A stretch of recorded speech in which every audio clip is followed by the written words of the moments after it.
Hi everyone, Tara here. So just going to give it a few moments and let everything fire up on Facebook and let whoever's going to be joining us come and join. And whilst we're just taking a few moments, what I want to do is introduce myself and my good friend Dawn. And as I mentioned, we're going to be talking tonight about hellish hormones. And both of us being women, I think it's fair to say that both of us have been on our own journeys with our own hormone system. And it's, I don't know about you, but I have quite a curious relationship. Hello! From above. Love this. It's been an interesting journey to get to know my hormones and to work in harmony with them. And what I will say is that tonight, the intention is to keep this as easy as possible and to keep it in a way that you've got something that you can take away from tonight. But let's be honest, our hormones are made of lots of different layers and lots of different things affect them. So as we go on our journey tonight, what I would really highly recommend is just get curious and just start to feel into things that might take your, go, oh, I'm curious to find out a little bit more about that, or that sounds like that really resonates for me. But also know it's okay if something doesn't or resonates a little bit less. This is a time for you to really start to connect in with things that could or have the opportunity to work for you. So who are we? For people who don't know me, I'm Tara Palaki, a kinesiologist based in Colchester in Essex, and I work with women around a number of issues, but hormones are a biggie, energy is a biggie, and fertility. I work with a number of women as they're on their fertility journey, either trying to conceive or for those who perhaps are coming to a place of moving on, perhaps into adoption or coming to a child-free life. So that's my role. And I've invited Dawn here today, who will tell a little bit more about herself in a moment. But I know that she's played a part, in terms of my own physical body being and well-being, but also with my mind. As Dawn begins to talk today, you'll see that there's a relationship between our mind, our body, and our energy. One doesn't operate independent of the other. And while Dawn is here to speak and, her background, she's a plant-based nutritionalist, you'll hear when she's talking that actually there's a lot more than just aubergines and kale. And that's what really excites me in being able to introduce Dawn to you guys, because she's had such a really positive impact on me and my body and my mind and my energy. So, let's not keep these things secret. Let's share. So, welcome. Thank you very much, Tara. Thank you very much, everyone. So, a little bit about me. My name's Dawn Lusht. I am a plant-based nutritionist and a transformation guide. I came to this line of work through my own health and well-being, as most of us end up on this journey helping others from that kind of place anyway. I've had a whole history of issues with hormones, with diet, with nutrition, with emotional health, mental health, physical health, spiritual health, the whole shooting match, all of it. And I have found that there are some cornerstones for being able to manage this experience and process that really have underpinned my journey and my development, that have made the biggest difference. And I really would be honoured today to be able to share those with you and to help you along your journeys as well. Okay.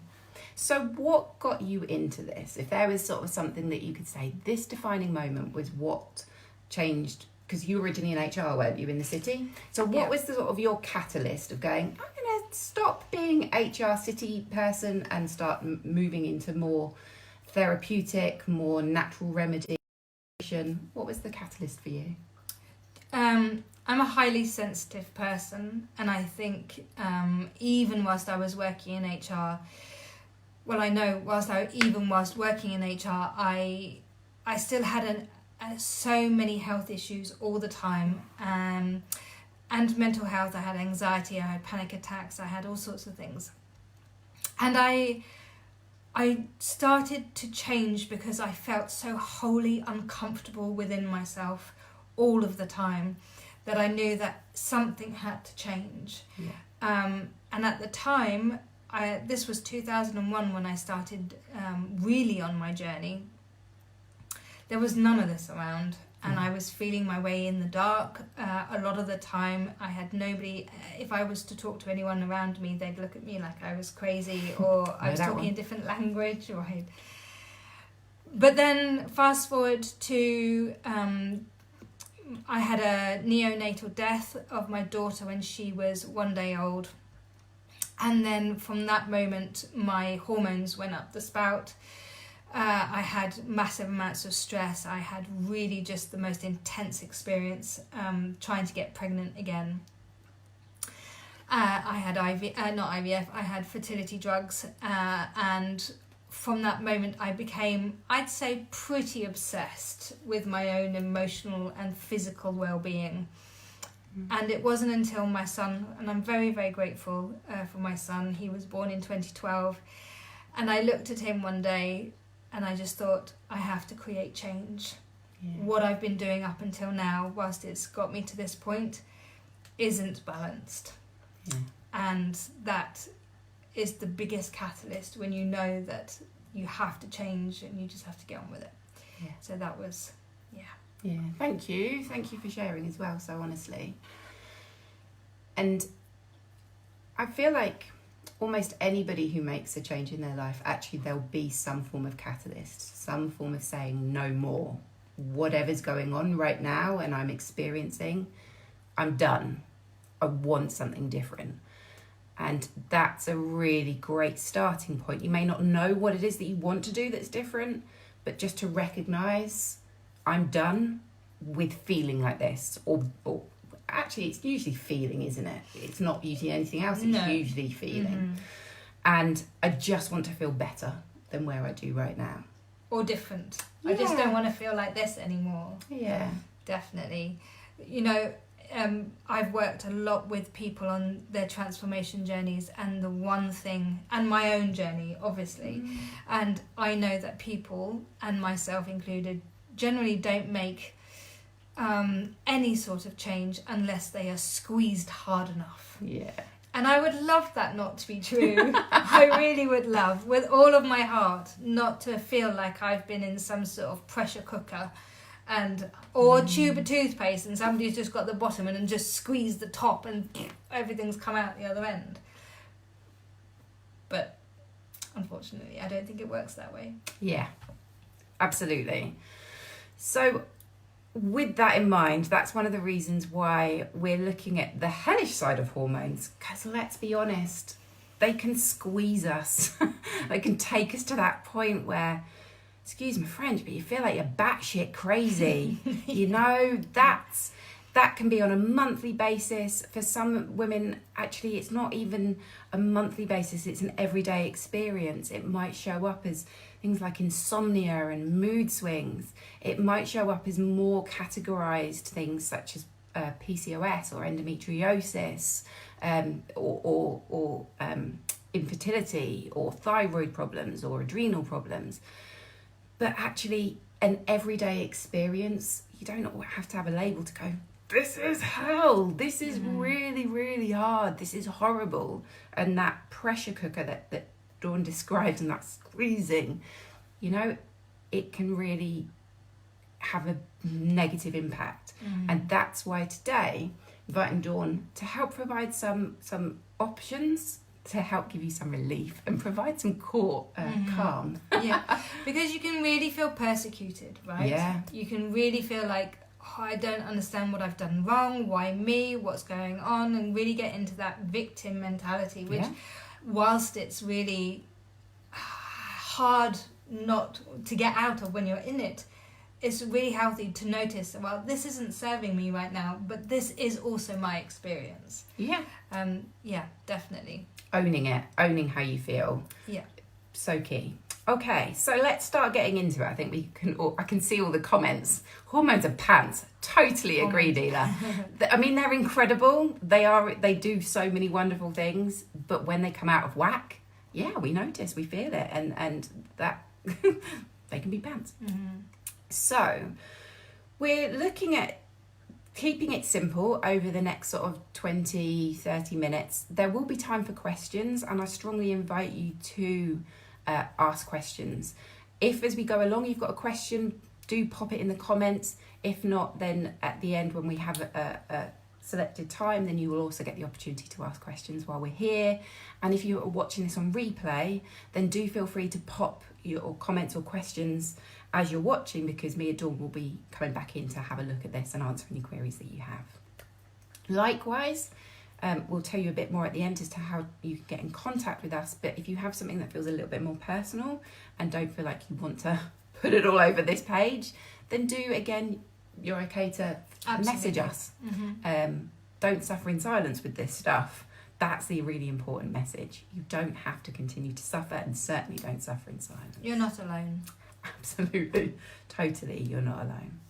Okay, so starting to get into some of the nitty-gritty with this, really. What's the first thing that for you feels helpful for if somebody's experiencing these hellish hormones, that you could offer them in terms of some guidance or support to help create a bit more ease within this? I just want to preface that by saying that this can feel like a right old minefield. Yeah, where do totally. I start? What do I do? Where do I go? Who should I listen to? And we were talking a little bit about this before we jumped on just now. But the conflicting information out there is beyond ridiculous. And everyone on the internet has got an opinion, has got a suggestion, just like we're doing now. So these are our experiences, my training, my knowledge, your experience, your training, your knowledge, and we're bringing this to you. But I really encourage you to you take what resonates and then leave everything else, because whatever's really the most important to you, what really ignites some sort of further learning or development for you, is the key here. Your connection to yourself, your connection to your journey, I think possibly is the most important thing to take away from all of this. Yeah, absolutely, 100% agree. So bearing that in mind, you will have no doubt gone along the path of having a look into food, the types of food that you're feeding yourself, is to see whether or not that affects hormones. And in my experience, a lot of what is missing from conventional day-to-day information is the quality of the liver, the health of the liver, and the cleanliness of your blood. Why is this important? Well, it's because every single function, all of your glands that excrete the hormones, all of your adrenals, all of your gut health, absolutely everything, even down to the health of your uterus, your period cycles, everything is linked to the quality of the blood inside of your body. Yeah. And if your blood is dirty or sluggish or just thick, then everything else will be negatively impacted and affected as a consequence. So what causes dirty blood? Mainly, one of the most important things is hydration. Hydration comes from water, obviously, but it also comes from fruit. So what kind of hydrating fruits are you eating? Fruit and vegetables are you eating? The quality and the amount of water that we have hydrate our cells. So our cells work on two things. They work on oil and they work on water. The quality of the cell, how it's made up, is based on those two things.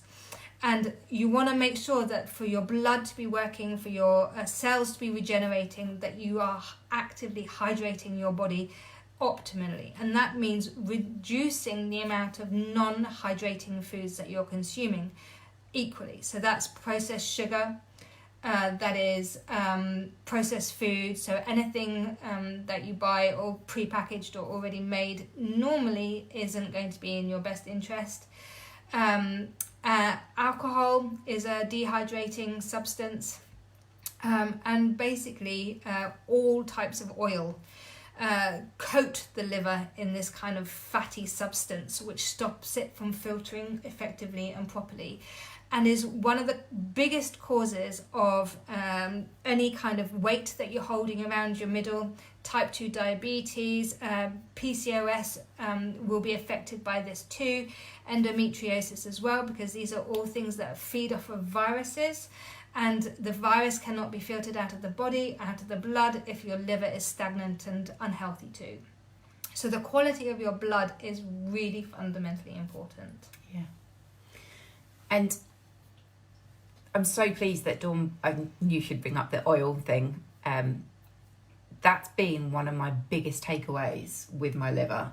So let me just pre-frame this, because for me, this has been one of the biggest things. We get sold the Mediterranean diet, which is olive oil, which is, well, saturations of olive oil. And I have really embodied that over the years, and I love a lot of Mediterranean foods. And then about 2 years, a year and a half ago, 2 years ago, I did one of Dawn's cleanses, and that's when I became hyper aware around oil. Now, I suffer with heavy periods, painful periods, and I have had irregular cycles as well over my lifetime, and I, PMT, savage PMT. So, and weight around my middle, like for me, this is a big area where I've held weight. And by cutting out oil has made such a big difference. I'm not saying it is just this, but there's definitely, I've got way less belly fat.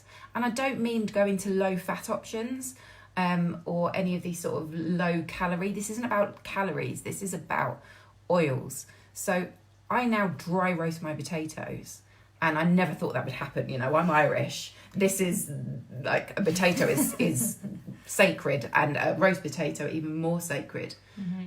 But actually in my household, we've come away from using oil now. So we just dry roast stuff. And is it a lot tastier than it sounds? Yeah, absolutely. I promise you, because like I say, these potatoes are sacred.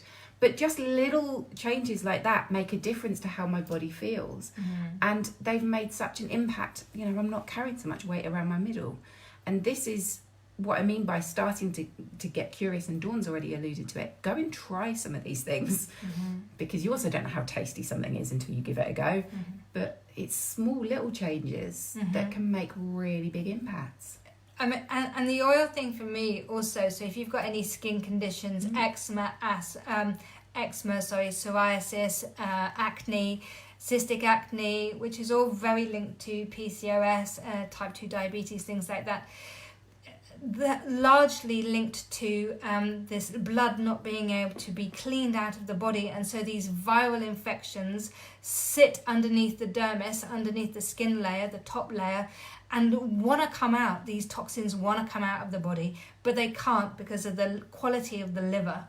And I am also somebody who suffered with cystic acne for the best part of 20 years, and now I don't have anything like that. And it is absolutely down to the fact that I cut out oil and refined sugar.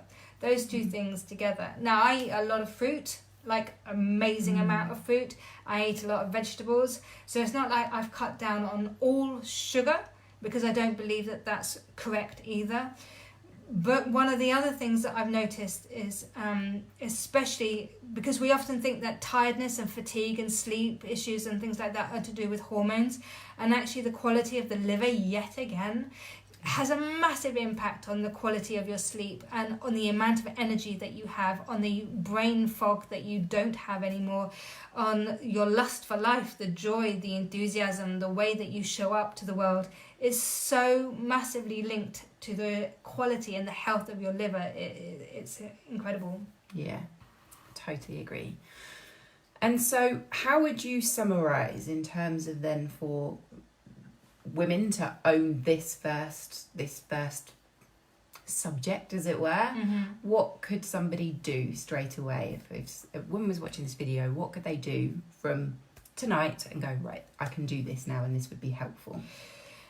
You know, I love simplicity. And for me, if you imagine that you just take away all of the oil and substitute cooking whatever you're cooking with, like with amino acids, liquid brag aminos, or water, or mushroom stock, or any type of veg stock, something like that. You will be really surprised at the difference that will make. Get creative as well. Get inspired by your food. I want you to think about preparation. What are you going to do for the week? What are you going to eat? And get out those cookery books, get out your inspiration and see what you can make. Because guaranteed, the more inspired you are and the more prepared you are, the easier this process is. But simply by taking out olive oil, coconut oil, sunflower oil, rapeseed oil, which is possibly the worst one of them all, canola oil, absolutely not, and then just substituting it for alternate type of sauces and cooking methods. That's super easy. And if you've got any questions, you're like, what is she talking about? Just send a message at the end of this and I will give you some hints and tips and ideas. It's absolutely not that difficult, I promise. Absolutely, and I can vouch for that because I've really adopted it in my household and it's, like I say, made a difference. And coming back as well, to sleep, quality of sleep, periods, skin, eyes, so much. And belly fat, which, for vanity reasons, it does feel good when you start to lose a few pounds. But that wasn't my intention, but that was a byproduct and my energy increased. I do have clients who I work with weight loss, and oil is actually the number one thing that affects weight loss. So if you are on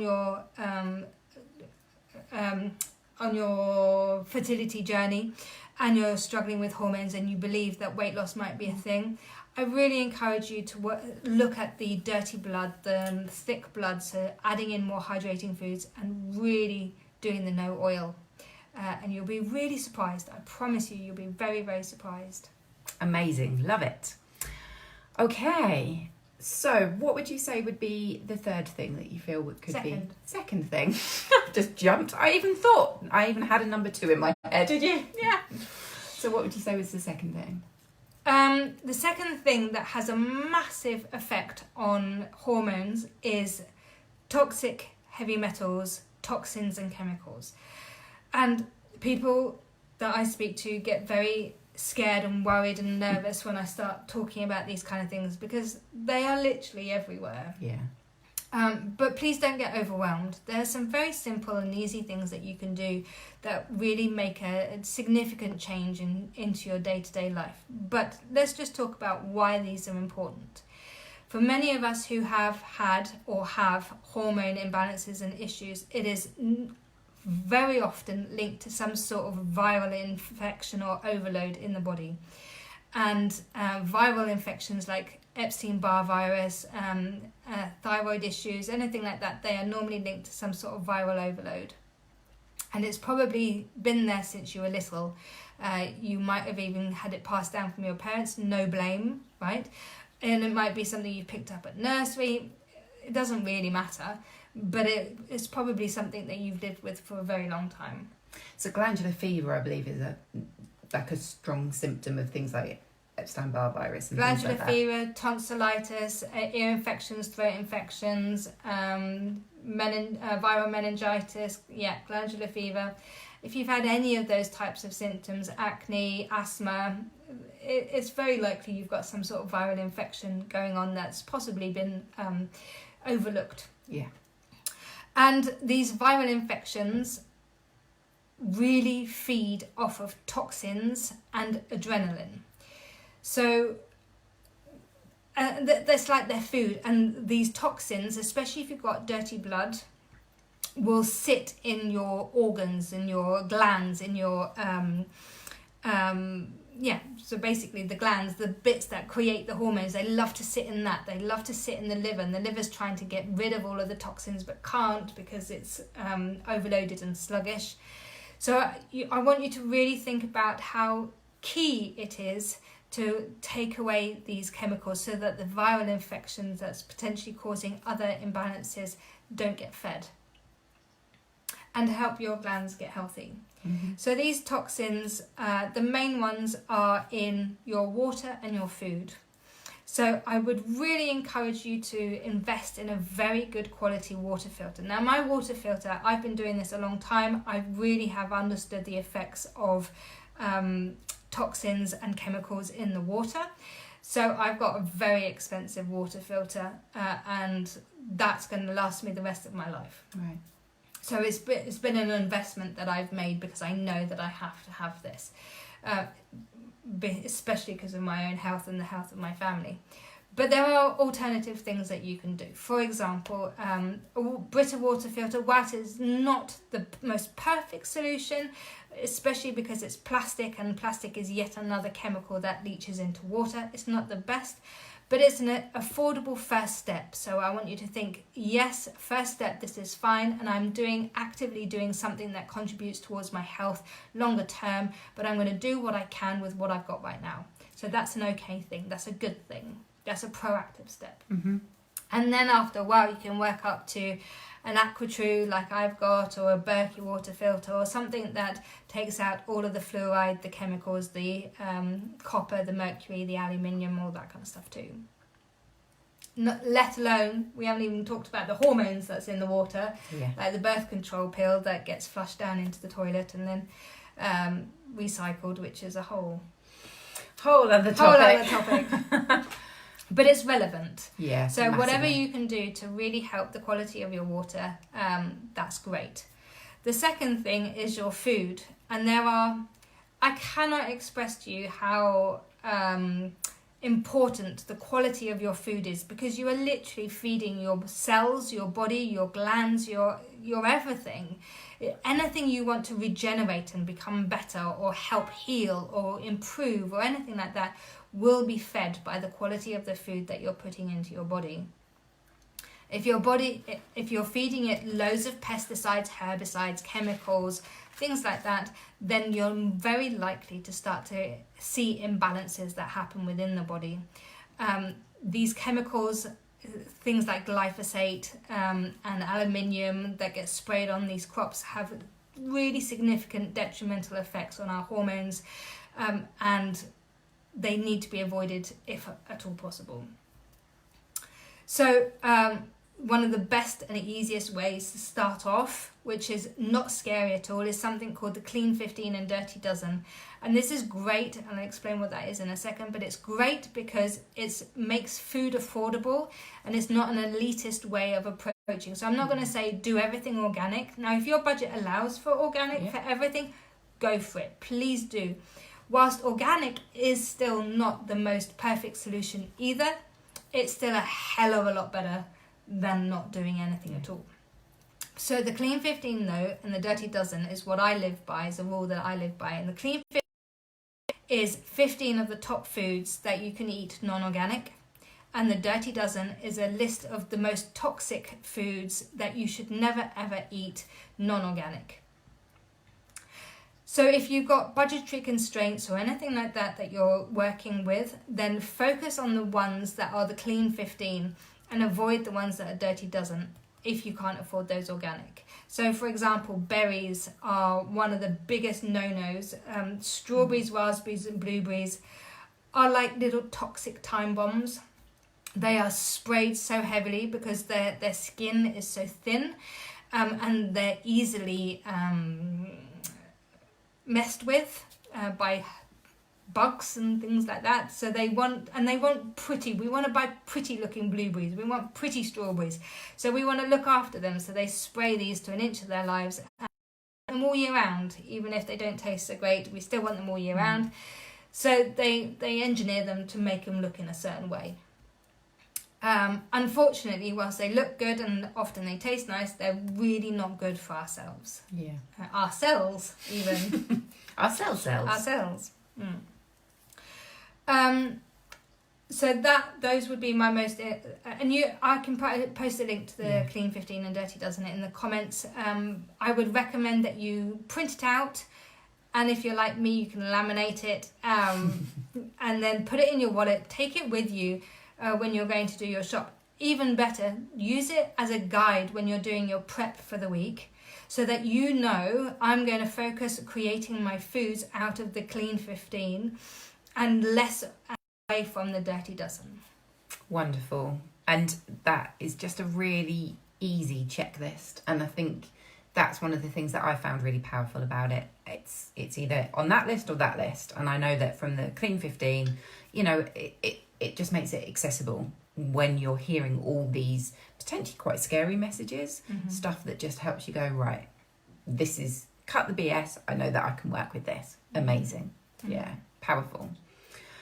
Marvellous, thank you. And so... There was one more thing I was going to say about the toxins.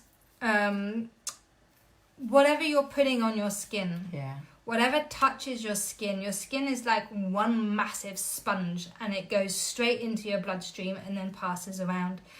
And so anything from hair dye, nail polish, makeup, fabric softener, laundry liquid, anything that you're putting directly on your skin, your body cream, your face cream, your toothpaste, your makeup remover.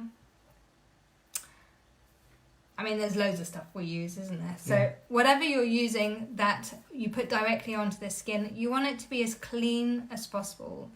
So whilst I'm not saying to you, go out and swap everything over in your house, get rid of it all and start again, that feels daunting and unrealistic, because you want to spend time looking at which products you like, which ones you want to swap over to, and do it slowly.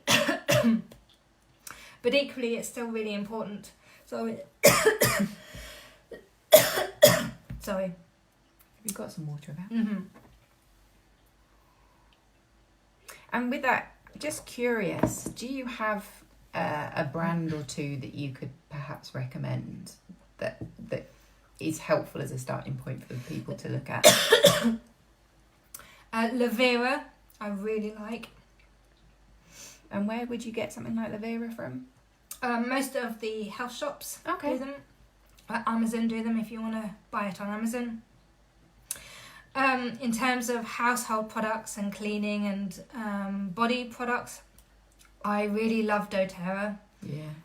Their stuff is made from 100% pure organic therapeutic grade essential oils. And I have no problem not only putting those on my skin, but taking them internally. Sorry. You're right, my love. So, most of the time, the things that you find in the health shop, your local health shop, get to know the girl or guy in your shop. They will have the most incredible wealth of knowledge and information for you. They will be able to help you and guide you. They will know their products inside out, and they are the person that you want to get to know and befriend. So 5 years ago, I got to know my local shop owner. He is now one of my best friends because I have asked him a million questions. And, you know, when you share your story with somebody and they follow your journey, you're going to form a rapport with that. And that, I think, is really special because it's also part of creating community around what you're doing and getting to know people and working through it that way. And also just sharing knowledge. You haven't got to come up and create all of this yourself. There are lots of people that this is something that they are really knowledgeable in and are really generous in being able to share as well. There's another website that I really love as well. We're not affiliated, by the way, which is The Kind Store. I think it's .com. And it's a local run business in Colchester, Essex, who focuses on all natural products and not using plastic, all vegan as well. And her products are outstanding, and she they're not her own. She hasn't made them herself. She sources them in from all the best places and then sells them online. So literally everything from makeup to deodorant to household stuff to everything. I'd really give that a go. Yeah, brilliant. And we'll include some of the links as well in the comments below so that you know where to come and find some of this stuff. Amazing. Brilliant. So now having a look at this third area for women that can be helpful in terms of helping to create a little bit more harmony, a little bit more balance within hormones? Oh, this stuff wants to come out. Yeah. Oh, I guess part of the most challenging aspect of this journey is our connection to the emotional side of what we experience. And for many of us, and I talk about myself and the clients that I worked with, fear is possibly the most biggest experience that, or companion or foe or whatever you want to call it, that you journey with along this along this path. Fear on a physiological level creates adrenaline, and adrenaline feeds any viral infections, any types of issues that you've got going on, any imbalances. And so whatever you can do to create a safe space at home to journey with these feelings is one of the most important things that I want you to think about. So have you got a room that feels good for you? Have you got a chair that you like, a blanket that you love, somewhere that makes your shoulders relax and your body relax and you feel a lot calmer? And I'll share why this is important personally for me, because when I was going through this journey, I was at the time I was in a very toxic relationship. And for the entire time that I was in it, my mental state was, this is fine, it's working, I'm on a mission, I'm going to get there, I'm going to do it. Oh my God, it's not working, what am I going to do? I'd spiral downwards, bring myself back up, spiral downwards, bring myself back up. And I didn't have anywhere safe to just pause and connect to myself and to think about what I was doing. And 2.5 years later, when I finally left, in all of that time I hadn't had one single period. 2 weeks after I left, my periods came back. And looking back on it, and we were talking about this earlier, hindsight is a beautiful thing. So wonderful. But at the time I didn't realise just how much of a state I was in terms of fight or flight.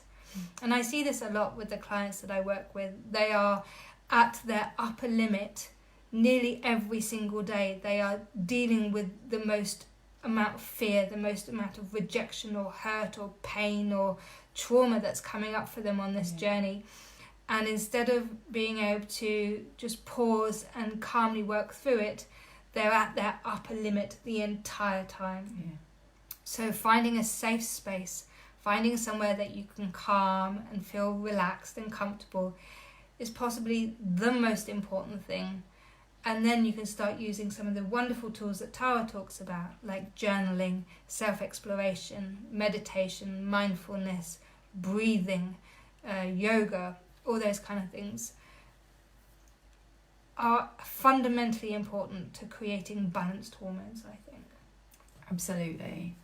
And one of the things that feels really important to highlight, because I see it with every woman, and I've been through this journey myself, at somewhere along the lines as women, we interpreted being an independent woman as meaning that I have to have all the answers. I have to know, I have to solve everything, resolve everything. And if I can't do that, there must be something inherently broken, flawed, something that I'm doing wrong. And that creates enormous pressure and enormous stress and enormous fear. You know, Donna touched on it. This, is it ever going to get better? Am I ever going to feel better? And that then creates further isolation. And because it starts all this mind chatter, and we start to add to our story as to what this means. And usually we don't make it mean anything particularly helpful. Well, it's helpful, but it's helpful to keep us reclusive. It's helpful to keep us isolated, feeling alone, and feeling like we can't let the mask slip, you know, that I'm fine, I've got this, when actually maybe you haven't. And that's okay. And this is what has come really, really clear, this translation from independent woman. Actually, I'd really like us to explore that. For me, an independent woman who's in balance is also a woman who can go, I need you, or let's talk, or please help me. Like that statement is one of the most vulnerable places a woman can be. Please help me. But is so empowering, and somewhere along the lines that stopped being empowering. That actually seemed to be something that I don't know, came from a place of blame, or I'm weak, or there's so much dialogue that's really negative around this, and I really, really feel like we need to absolutely change that fundamental. Safe spaces and connection and community are so key. Sisterhood, especially for women, so powerful. Our cells are designed to work together in pairs, in harmony. They can only function properly when they're working in community. Absolutely. And that's at a very core cellular level. When our cells think that they are isolated, that's when cancer is created. When they think that they're on their own. So I want you to think about that also in terms of us. We are not supposed to be doing this journey on our own. You're not supposed to be on your own here. We are here. There are people around you. If we don't resonate with you, that's fine. Go and find somebody else. But reach out, find somebody else, and just know that, like you say, you're not alone. Absolutely. And it's amazing how many women suffer in silence and think that they're the only one going through something, when I can tell you, actually, I can guarantee that there will be hundreds of thousands of other women in this country alone that will have had some similar experiences. Yours are unique to you, but some similar experiences. And so, to be able to talk and share openly and honestly is such a gift. And, sometimes it might happen with your bestie over a bottle of wine. Other times it might happen, you've joined a meditation group and it's the chat at the end of it. Sometimes it's just you and your journal. But getting honest and having that share and I guess getting a little bit vulnerable with the right people. Yes, discernment. Choose wisely. Know that it's okay to want to speak to some people, not other people. And I always say, if you're going to share something, share it with somebody who treats it like they're receiving a gift from you when you share. Brené Brown spoke about that, hello, such a fan. But you're sharing something when you're sharing with somebody, ensure that they treat it like the gift that it is, because it's one of the deepest honours when somebody opens up and shares something private and personal. Definitely. That's my bit about independent women. And all of this information we're bringing you today, and every single day that you and I are very passionate about, is helping each one of us feel empowered.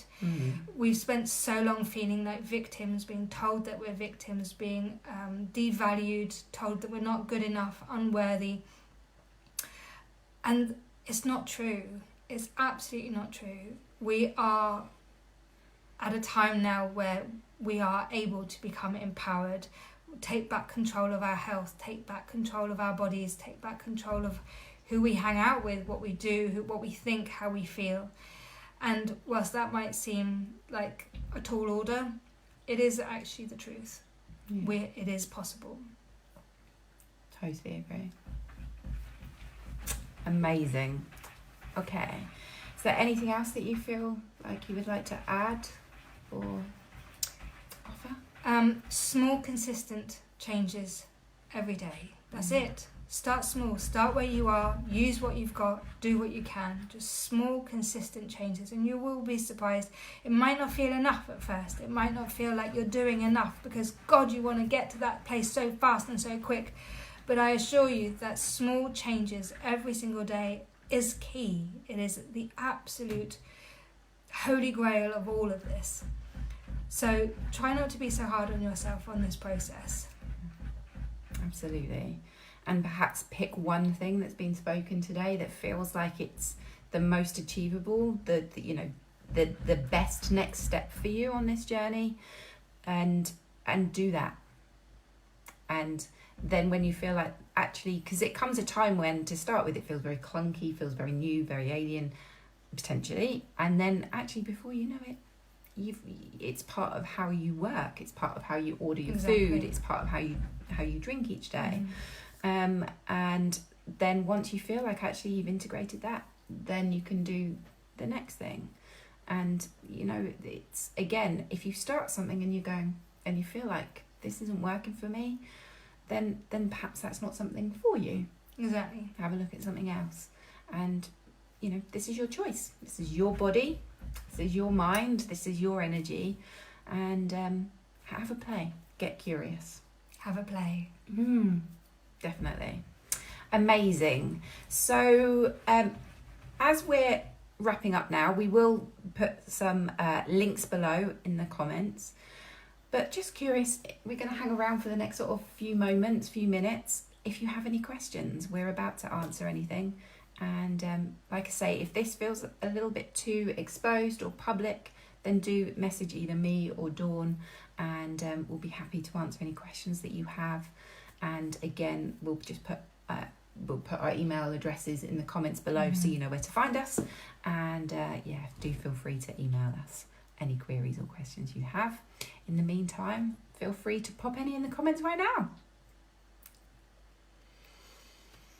Amazing. Thank you very much, everyone. I just want to recognise as well how much bravery and courage and determination and optimism and resilience it takes to be on this journey every single day. And yes, we can focus on all the things that we can do better and improve upon and look at, but it's equally just as important to recognise how much you're already doing, how much creation and work and just how much you're putting into it every single day, I think is just phenomenal. And just pause, take a moment and recognise that this is just, you're doing an amazing job, even if it doesn't always feel like it. Yeah, 100% echo that and support that. It's very easy to look at what you don't have or what you haven't done. And I know all of you busy, it's a side effect of modern day life, isn't it? To be busy and to be wearing so many hats. And in a day, you're constantly swapping from, many of you business owners, your CEOs of your company, you're in your company, your mums, your daughters, your sisters, your Everything. You're exercising, you're feeding everybody, so many different roles. And I think just to even sit down and to show up for this call is part of your valuable time. So thank you for joining us, and really hope that you found this helpful and that there's some stuff that you can take away and start to, with ease, integrate this into your life. I like that. Yeah. Not another thing to do, just another thing to gently weave in. Yeah, absolutely. Okay, so we're going to look at wrapping up now, because I don't think there's any questions coming in via this way. We'll pop in some links of the things that we've spoken about, and we'll also include our email addresses. And know that, again, if you're watching this on replay, you can still email us. Absolutely. And any questions that you have. And wish you safe, have fun, get curious, play, and easeful integration. Thank you very much. So much love. Thank you. Thank you. Thanks. And look forward to speaking to you soon.